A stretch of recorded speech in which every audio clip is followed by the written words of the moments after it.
Bien, jóvenes, vamos a empezar tomando lista. Les voy a compartir la asistencia para que ustedes visualicen y que nadie se quede con falta.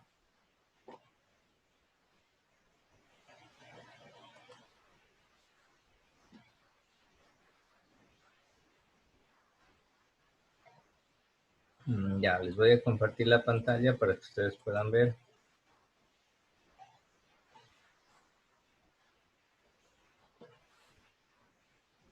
Listo. Buenas tardes. ¿Qué tal? Buenas tardes. Atención a la lista. Alexander. Presente. Aarón. Presente. Alejandro.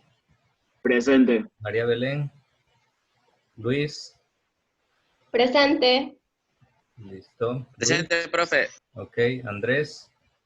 Presente. Ciani. Wendy. Nicolás. Presente, Naomi, mister. Ya. Nicolás. Presente. Listo. Michael. Presente. Jesús. Presente. Harold. Presente. Jorge. Presente. Giordano. Presente. María José. María José. Grace. Presente. Ernesto. Presente. Elisa. Presente. Yeli. Presente. Brian. Presente, Pacheco, Brian. Listo. Michael. Polo. Presente, profe. Deyanira. Presente. Dylan. Dylan. Presente. Doménica. Yanela. Presente. Braulio. Presente. Emilio. Caterine. Presente. Presente. Listo. Daniela. Presente. Laura. Presente. María Fernanda. Presente. Zinedine. Zinedine. Presente. Ahí, Zinedine, ¿tiene falta las 2 primeras horas? Sí, profe. Las dos primeras, solo la primera tenía falta. Mire, La otra sí, es que tuve fallas en... ya recuerden que deben justificar las faltas. Sus padres ya conocen el procedimiento. Hay que hacer la solicitud y todo eso. Bueno, entonces hay que justificar las faltas. No se queden con faltas, porque recuerden que por faltas también se quedan a supletorio. Mayerly. Presente. Alessandro. Presente. Listo. A ver, ¿alguien faltó? Bueno, solamente la señorita Fuga. Ya, los demás están todos. Listo, jóvenes. Esta semana, en esta clase, voy a retomar un tema de la clase pasada, ya que como se habló del tema de la deshonestidad académica, de los derechos de autor y todo eso, pues se nos fue bastante el tiempo, no avanzamos a explicarlo como debería ser. Pero bueno, ahora lo vamos a retomar para que quede bien claro, ¿sí? Voy a ir anotando cada participación, cada intervención de ustedes y como nota de participación en clase, ¿sí? Entonces, a ver, vamos a comenzar preguntándole, vamos a preguntarle a Michael, Michael Fuentes. A ver, Michael, según su criterio, ¿qué es la objetividad? Cuando una persona dice, miren, esa persona es muy objetiva en lo que dice. ¿Qué se le viene a la mente? ¿Qué será la objetividad? Michael a la una. Es una persona que conoce bien del tema el cual está hablando. Bien, muy bien, Michael. Es una persona que realmente conoce y comunica lo que conoce tal como es, sin quitarle ni aumentarle nada. ¿Sí? Eso es ser objetivo. Y en la investigación científica, jóvenes, esta es una de las características de la investigación. Tenemos que aprender a ser objetivos. Aunque alguien me diga, profe, pero es que yo quisiera que las cosas sean diferentes y no me gusta esto que dicen los libros o no me gusta esto que acabo de descubrir, pues bueno, tiene que publicarlo tal y como son las cosas, aunque a veces no nos gusten a lo mejor lo que descubrimos en la investigación científica. Bueno, entonces, pues efectivamente la objetividad tiene que ver con la parte científica. Por ejemplo, la gravedad es algo objetivo. Aquí en nuestro planeta, bajo las condiciones que tenemos, incluso la gravedad tiene una medida. eh, entonces, pues es algo objetivo, ¿sí? Que la cocción de los alimentos o que el agua hierve a determinada temperatura es algo objetivo. Si se calienta lo suficiente el agua, por ejemplo, comienza a hervir. Eso es verificable, eso es objetivo, eso no es opinión de nadie. Entonces, por eso, la parte científica tiene que ser siempre objetiva y tenemos que aprender a separarla de la parte subjetiva. En la parte subjetiva están las opiniones, las emociones. Si, por ejemplo, yo hiciera aquí un debate y el tema del debate fuera, ¿cuál es el color más hermoso del mundo? Pues voy a tener 34 respuestas diferentes probablemente, porque lo que para uno puede ser el color blanco, para otro puede ser el color azul, para el otro el amarillo, el rojo, el verde, etc. Es decir, en esos temas de gustos, en esos temas de opiniones, en esos temas de emociones, incluso en los temas culturales, si yo le preguntara cuál es la red social más influyente que existe actualmente, muy probablemente se van a dividir las opiniones, porque unos van a decir, para mí que es Facebook, porque tiene tantos millones de usuarios y porque es muy conocido, etcétera.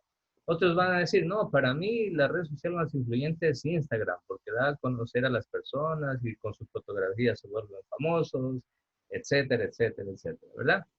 Muy bien. A ver, aquí Grace nos dice que la objetividad tiene que estar ligado a un hecho científico. Correcto, efectivamente, Grace. En cambio, la subjetividad depende ya del punto de vista de cada sujeto, ¿sí? Y ahí pues cada uno, como dice el refrán, en gustos y colores no tienen los doctores. Pero bueno, como la ciencia no está hecha de opiniones y de gustos, sino de hechos objetivos y científicos, pues eso no nos preocupa mucho que uno tenga una opinión y otro tenga otra opinión. Nosotros en ciencia e investigación tenemos que buscar datos objetivos, ¿sí? Muy bien. Aquí Nicolás nos dice la objetividad es dar sentido, buscar el sentido propósito de hacer algo y hacerlo sin errores, ¿no? Dice lo que, hay el que dice lo que es sin errores.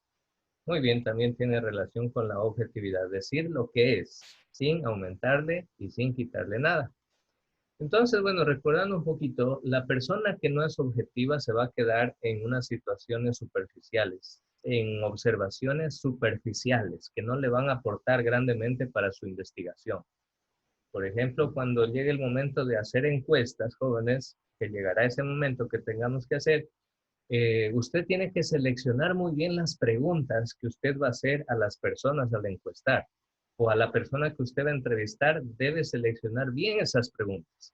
No puede colocar preguntas demasiado superficiales que no le aportan en nada a la investigación, sino preguntas que realmente saquen datos que usted necesita para su investigación y que sean datos sobre todo objetivos si se trata de una investigación científica, de una investigación cuantitativa, ¿no? Respecto a las opiniones, jóvenes, cada uno tiene su punto de vista. Miren, podemos tener aquí el mismo árbol y se lo mostramos a 3 personas, como en la caricatura. La primera persona puede decir, yo ahí veo un ser vivo. Ese árbol es el pulmón de la humanidad, produce oxígeno, es un ser vivo. La segunda persona va a decir, no, yo en ese árbol veo mi alimento, porque si yo lo cuido, ese árbol va a producir frutos, va a producir manzanas y yo me voy a poder alimentar. Miren, es otro punto de vista.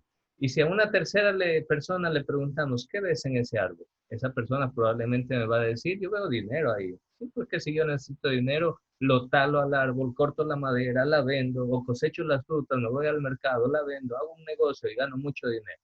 Miren, cada persona tiene diferentes puntos de vista y esos son subjetivos. Cada uno puede tener su punto de vista. Pero hablando de ciencia, los datos tienen que ser siempre objetivos. Y en este sentido, jóvenes, ser objetivo, aprender a ser objetivo, tiene que convertirse en un reto para nosotros. Porque somos seres humanos, estamos inclinados siempre a la parte subjetiva, es decir, a pronunciar nuestra opinión. Y a veces podemos confundir y pensar que nuestra opinión es verdad científica. Cuando muchas veces más bien tenemos que aprender a escuchar opiniones de los demás y nuestras opiniones para que se transformen o para que evolucionen y se conviertan en datos objetivos, tendrán que ser verificados esos datos. ¿Por qué la objetividad es importante? Su valor, porque permite dar su justo peso a cada acontecimiento, decirlo y contarlo tal como es, sin aumentar y sin disminuir, sino decir las cosas. Cuando nosotros somos objetivos, se pueden tomar decisiones correctas y en el tiempo adecuado. Pero si nosotros trabajamos con datos subjetivos, probablemente no vamos a tomar las mejores decisiones a la hora de hacer investigación o a la hora de tomar decisiones, ¿sí? Entonces, recuerde, la objetividad es ver el mundo tal y como es. Y viendo los problemas y situaciones desde todos los puntos de vista, es como podemos acercarnos más a la objetividad. Por eso es que un investigador, jóvenes, tiene que estar abierto a escuchar los diferentes aportes, las diferentes investigaciones, descubrimientos, diferentes conocimientos, escucharlos, analizarlos, discernirlos, y así uno se va armando una idea mucho más objetiva sobre un tema, ¿sí? Además, la objetividad, ya lo dije hace un momento, nos permite tomar las mejores decisiones, nos permite tomar decisiones más eficientes a la hora de actuar. Esto es súper importante, porque esto puede salvar millones de vidas, millones de vidas. A ver, les voy a poner el siguiente ejemplo y le voy a pedir la participación de Harold. A ver, Harold, vamos con usted a hacer el siguiente análisis. ¿Qué pasaría si llega un enfermo a un hospital y dice que le duele mucho el estómago, le duele mucho? Y viene el primer médico, lo ve y dice, no, para mí esto se está haciendo nomás. Ay, denle por ahí un vaso de agua y ahí que espere, porque para mí que está fingiendo este de aquí. Harold, ¿el médico en este caso actuó de manera objetiva o subjetiva?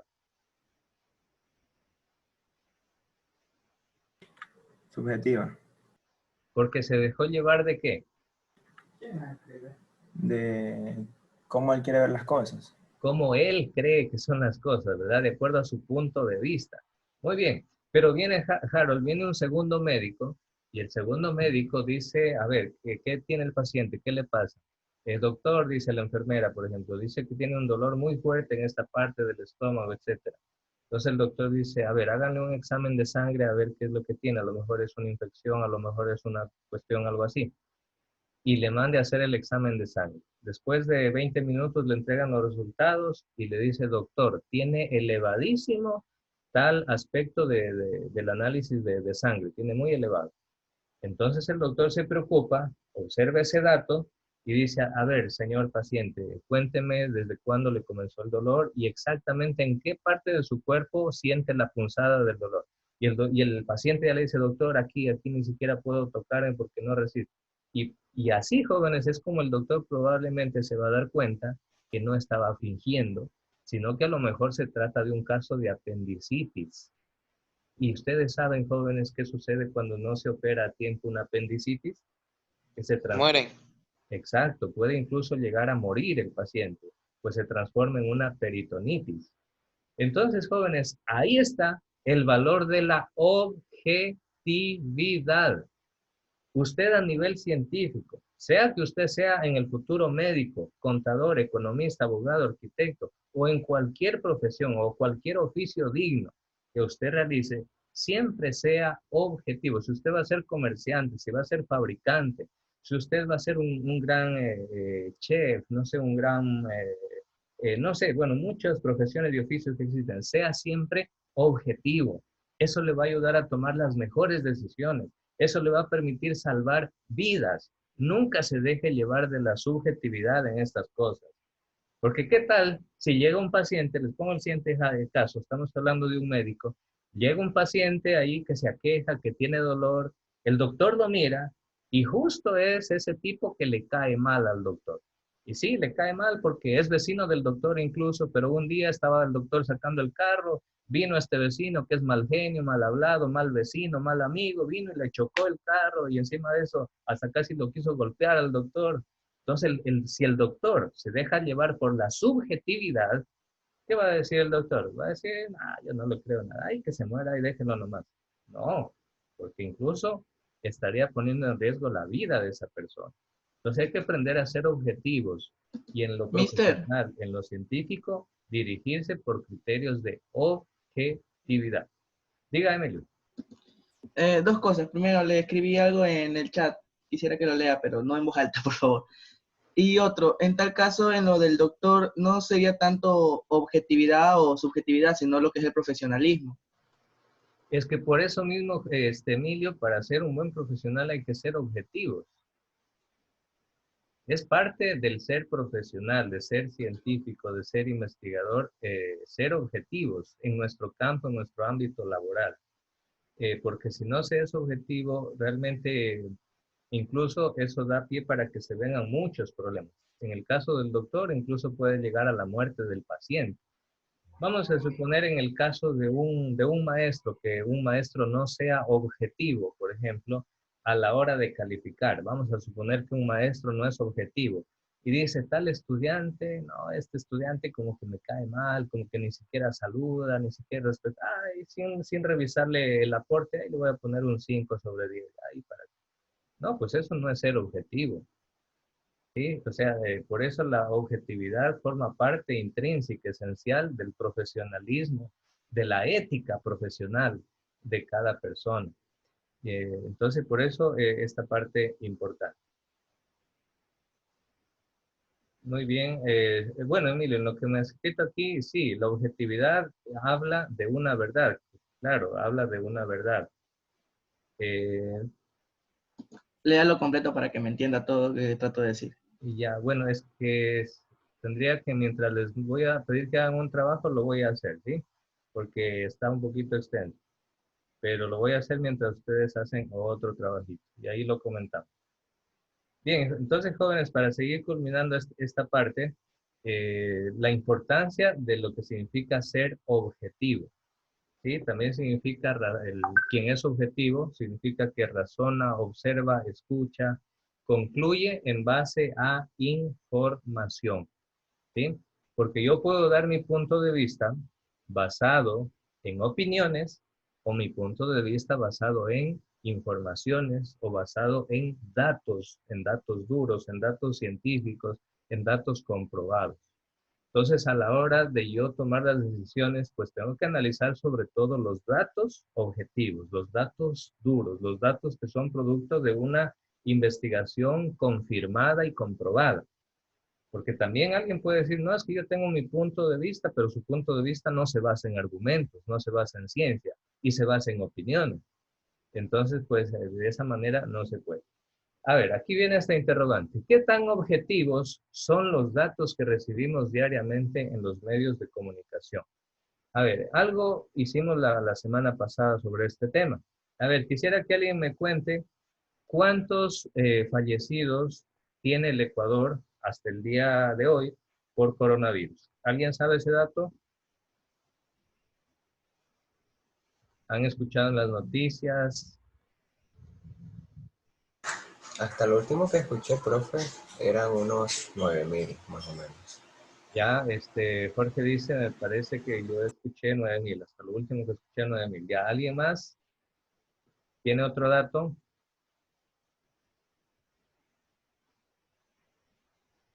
Bien, entonces, jóvenes, respecto a esta pregunta, el gobierno nos da unas cifras oficiales y nosotros como investigadores, por lo general, las fuentes oficiales de información de un país deberían ser siempre datos y cifras objetivas. Pero puede darse el caso en que un investigador que es muy perspicaz diga, a ver, aunque esto sea la página oficial del gobierno, aunque el gobierno me dice tal cosa, como que a mí no me cuadran esos datos.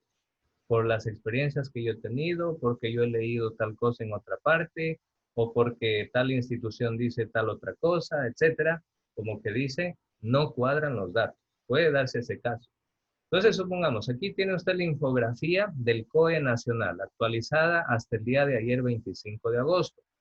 Y según el COE nacional, afirma de que hasta el día de ayer en el Ecuador han fallecido por coronavirus 6.368 personas. A ver, vamos a preguntar la opinión de María Fernanda. ¿Qué dice usted, María Fernanda? ¿Este será un dato objetivo o subjetivo? ¿Qué dice a usted? ¿Quién la convence ese dato? ¿Está de acuerdo? O sea, según la fuente, yo creería que es un dato objetivo porque es una fuente que, según, da los datos certificados. Se podría decir. Debería caracterizarse por la objetividad, correcto. Ajá. Y en su opinión personal, entonces, ¿usted está de acuerdo con esa cifra? ¿Qué opina usted? O sea, viéndolo desde mi punto de vista, al final podrían ser más personas, porque es como, yo digo, ¿no? De pronto es un aproximado de lo que calculo. Es solamente, a ver, y según su criterio, ¿hasta cuántas personas podrían de pronto ser más o ser menos de lo que dice el COE nacional? Según su opinión. No sé, la verdad, yo creo que más. Porque, o sea, ya llevamos un buen tiempo de la pandemia, entonces. Claro, desde el mes de marzo. Podemos Claro. seguir aumentando, creo. Ya, muy bien. Brian, ¿dijo algo? Aumentando, profe, dije. Ah, ya, bueno, Pero como pasando los días, como dijeron, octubre dijo que regresamos, pero no pasó porque el aumento de coronavirus, ¿tú ves? claro, el número de casos va en aumento. Ajá, eso es verdad. Profe, además por día, o sea, por día se ven, bueno, hasta hace ya Cada un día tiempo, se aumenta, se veían bastantes personas fallecidas, entonces como que llevamos Correcto. casi más de 5 meses, no sé. hasta los hospitales ya están llenos. No hay Entonces que poner los eso, pacientes afuera. Correcto. Efectivamente, jóvenes, los datos y los criterios, las opiniones que ustedes manifiestan, es como que por ahí nos da un pie para dudar de la objetividad de estos datos. Y les cuento también otras apreciaciones muy personales, pueden ser también muy subjetivas, pero que me la dio un policía que trabajó aquí en Guayaquil durante la época fuerte de la pandemia, en marzo y abril. Este policía trabaja en Quito, pero en tiempos de la pandemia trajeron a cientos de policías acá a Guayaquil para levantar cadáveres. Es decir, él exclusivamente vino desde Quito para hacer levantamientos de cadáveres de las casas y calles donde habían muchísimos fallecidos. Y bueno, a mí me asombró lo que él mencionó. No es un dato científicamente comprobado ni matemáticamente exacto, pero fue su opinión como policía, el cual estuvo ahí trabajando. Dice que hacían turnos de 12 horas diarias, tenían que trabajar hasta 14 horas diarias de trabajo. Dice que eran cansadísimas esas semanas del mes de marzo, del mes de abril, donde le tocó trabajar al rojo vivo acá en la pandemia. Y él dice que conversando con los compañeros en el cuartel de policías en las noches, después de que terminaban su jornada de levantar los cadáveres y todo esto, ellos llegaron como en un consenso a decir aproximadamente hemos levantado entre más o menos un promedio de 500 cadáveres diarios. No, perdón, 700 cadáveres diarios. Eso fue lo que él me dijo, el policía. Entonces yo comencé a hacer cuentas. Y bueno, la semana, 7 días, y tiene, si fueron 700 cadáveres diarios, más o menos estamos hablando de que semanalmente morían 4.900 personas. Entonces, eso pone más en duda todavía la objetividad de los datos que nos presenta el COE nacional. Pero bueno, uno puede decir, profe, pero a la final es verdad, o sea, como que todos tenemos la impresión probablemente de que son más el número de fallecidos que los que presenta el COE, como que el COE no es objetivo. Quizá la mayoría tengamos esa apreciación. Pero alguien me puede decir, profe, pero igual no tenemos datos como para comprobar eso. ¿Cómo se puede comprobar? Entonces, bueno, una alternativa podría ser lo que ya algunos investigadores han hecho. ¿Qué han hecho algunos investigadores? Pues que han ingresado a la página del registro civil. A ver, déjenme ver si aquí les puedo compartir. El Registro Civil del Ecuador, jóvenes, tiene una página donde registra todas las defunciones que se dan en el país diariamente a lo largo de todo el año. Miren, aquí, por ejemplo, usted tiene todas las cifras publicadas del Registro Civil desde el mes. Bueno, son muchísimos documentos, miren. Esto es investigación, jóvenes. Y en investigación cuantitativa, ¿sabe lo que se tendría que hacer? Descargar todos estos archivos y comenzar a contabilizar la cantidad de fallecidos. Ustedes van a decir, profe, ¿quién va a tener tiempo para hacer eso? Pues bueno, el investigador que realmente se toma en serio su trabajo y busca información más objetiva, se da ese tiempo de hacerlo. O si no, busca otros métodos o elabora un equipo de trabajo para hacerlo en menor tiempo posible. Entonces, miren, esta es la página del Registro Civil. Miren, ahí dice Dirección General de Registro Civil, Identificación y Cedulación. Y aquí debajo dice cifras de funciones de registro civil. ¿Qué son las defunciones? Son las muertes que hay en el país. Entonces, ya algunos investigadores han realizado este cálculo. Para eso se necesita, no sé si esta página de pronto buscando por ahí dentro de las opciones que presenta esta página o menús, no sé, de pronto nos puedan dar cifras más redondeadas. Porque si no, otra alternativa sería sumar los fallecidos que presenta cada día desde el mes de abril. Bueno, sería un trabajo muy grande. Debe haber un consolidado de todos esos datos. Entonces, bueno, al analizar el consolidado de todos esos datos, yo solamente me descargué el último archivo que está hasta el día 24 de agosto, está actualizada esta página. Hasta hace 2 días nomás. Y bueno, me dio un resultado donde coloca a la provincia de Pichincha como la provincia que tiene la mayor cantidad de muertos en el país. Miren, esta es la página del archivo de Excel que se descarga de la página del Registro Civil. Y aquí te da, por ejemplo, miren, te da la provincia, te da el cantón de la provincia, las zonas incluso, y luego cada día del mes, miren, aquí está el 1 de agosto, cuántas personas murieron, el 2 de agosto, cuántas personas murieron, el 3 y así. O sea, es una base de datos gigantesca, ¿no? Y resulta que cuando se hace la contabilización de todos estos datos, al final te presenta un total parcial y un total general. Cuando se hace la contabilización de todos los datos, de todos los meses del 2020, desde enero hasta el mes de agosto, hasta el 24 de agosto, resulta que aparece un dato alarmante. No recuerdo exactamente la cantidad, pero para que hagas la relación. Si el año pasado, hasta el mes de agosto, habían fallecido en el Ecuador 30,000 personas, resulta que en este año han fallecido hasta el mismo mes de agosto, han fallecido 60,000 personas. Es decir, jóvenes, hay 30,000 muertos extra que están sobrando. Entonces ahí viene el cuestionamiento, ¿qué tan objetivos son los datos que nos comunica el COE Nacional si el Registro Civil nos dice que hay 30,000 muertos en exceso? Y en cambio el COE Nacional nos dice que solamente hay 6,000 muertos por coronavirus. Y posiblemente por coronavirus, me parece que son 3,000, 3,500, algo así. Bueno, redondeemos las cifras y supongamos que sean 10,000 muertos por coronavirus, entre los que sí se comprobó y los que no se pudo comprobar, pero supongamos que sean 10,000. El punto es, ¿y los 20,000 muertos restantes que están en exceso durante esta pandemia? Entonces ahí viene, jóvenes, la investigación objetiva, que se basa en datos. Habría que seguir investigando estos datos, habría que seguirlos comprobando, habría que seguir buscando más información, habría que seguir confirmando y comprobando todos estos números, estas cantidades, hasta poder llegar a una verdad objetiva. Y muy probablemente la cantidad de muertos, si ya tenemos estas pistas, de estos indicios de que efectivamente hay por lo menos 20,000 muertos en exceso, que el gobierno no nos ha dicho que son por coronavirus, y que probablemente en las actas de defunción constan otras causas de muerte, habría que analizar todos esos datos para llegar a una verdad objetiva de las cosas. Pero el punto es, ¿qué sucedería si estos datos que nos publica, por ejemplo, en este caso el COE, si estos datos no son objetivos? Pues sería una situación muy grave. ¿Sabe por qué? Porque al no publicar datos objetivos, las instituciones del país tampoco tomaron las debidas precauciones a tiempo.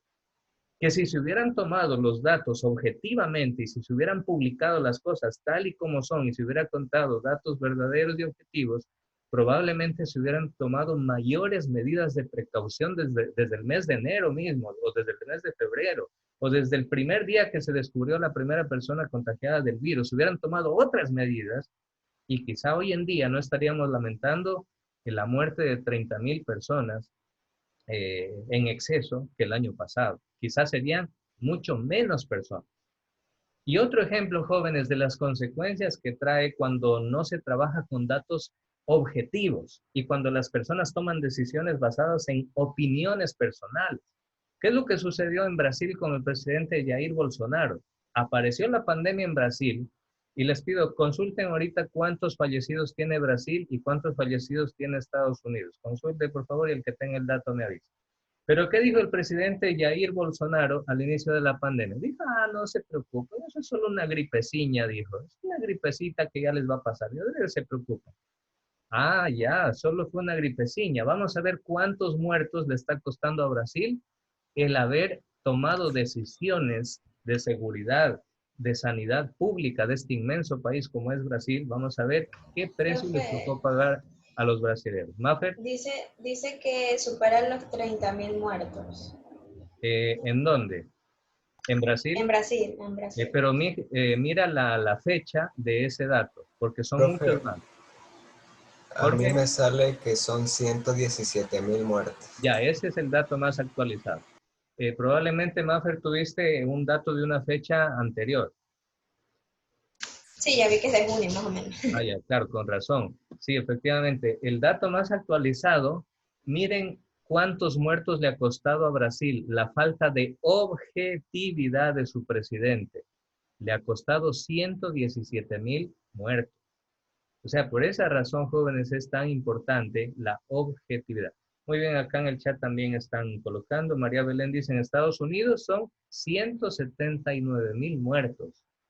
Por Dios, esto es peor que una guerra, lo que les ha tocado vivir a estas naciones.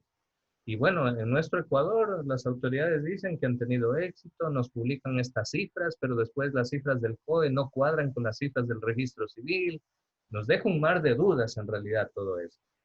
Entonces, pues, bueno, jóvenes, ya Mayerly Valareso también dice, cuentan como fallecidas por COVID, pero pienso que no es real, hay muchas más personas.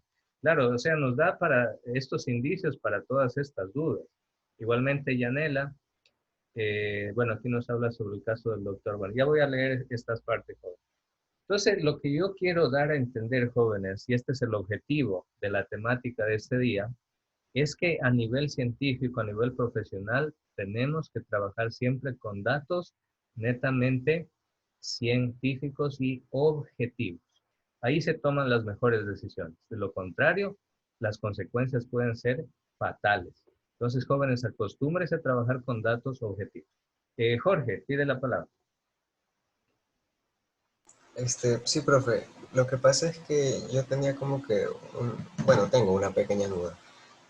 Respecto a, o sea, ya todos sabemos que pues nuestro gobierno pues no es muy eficiente que se diga, y también se entiende la importancia de la objetividad, pero por ejemplo ahí también tendría que ver en parte la influencia de la sociedad, porque, o sea, sé que es necesario que se debe publicar datos objetivos, pero si se publicara ese tipo de datos, eso no aumentaría como que el estrés social y causaría una especie como de, ¿cómo es la palabra? Ansiedad, Pánico estrés, ciudadano. alarmismo. No, es otra palabra, pero se me fue. Ya mismo la he de encontrar y le digo.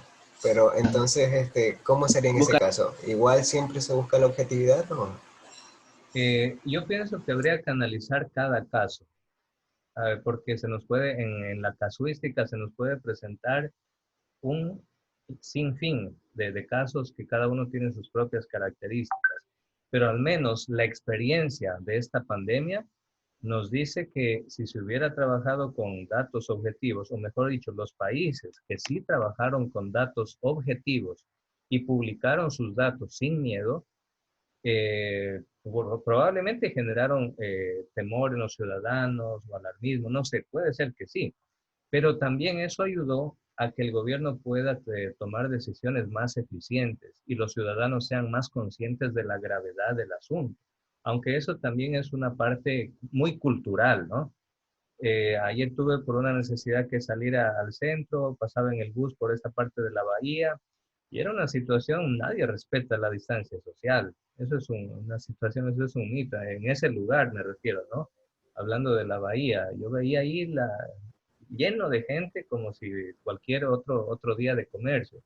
Es muy complicada esa situación. Vi también muchas personas que no utilizaban la mascarilla o se la bajaban y hablaban a viva voz con los demás sin mascarilla, sin nada. Entonces, esa es una parte también cultural de esta situación. Bien, aquí estoy leyendo también una parte que me dice Emilio, me parece interesante eh, lo que le aporta Emilio, ya lo voy a seguir leyendo. Entonces, respecto a lo que me decía Jorge, habría que medir, habría que hacer un estudio a ver qué es lo que sería más conveniente, qué salvaría más vidas. Contar la verdad, decir la verdad, aunque eso genere estrés social o pánico social o no sé cómo se llama, o más bien decir la verdad con tal de crear una mayor conciencia ciudadana y con tal de que las personas apliquen las normas de seguridad, de higiene y se salven más vidas y se Profe, tomen las decisiones a tiempo. es que también de esa manera es como que se crea conciencia, porque pues, si usted dice, la gente no respeta el hecho de ponerse la mascarilla y todas esas cosas. Si los datos son objetivos, la gente tomaría mucha más conciencia. Muy aparte de eso, si los datos no son objetivos, estas instituciones perderían credibilidad. Claro, exacto. Y eso es lo que está pasando, le cuento, Mafer, aquí en el país. La institucionalidad del Estado ha caído a niveles ínfimos, históricos.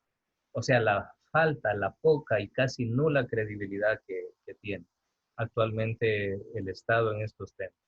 Porque todo el mundo se da cuenta que una cosa es lo que el gobierno te dice en las pantallas de televisión y otra cosa es la realidad cruda y viva que tenemos que vivir el pueblo, ¿no? Profe, Bueno, como está a punto de terminársenos la sesión, vamos a unirnos nuevamente con el mismo link, ¿sí? Nos unimos nuevamente.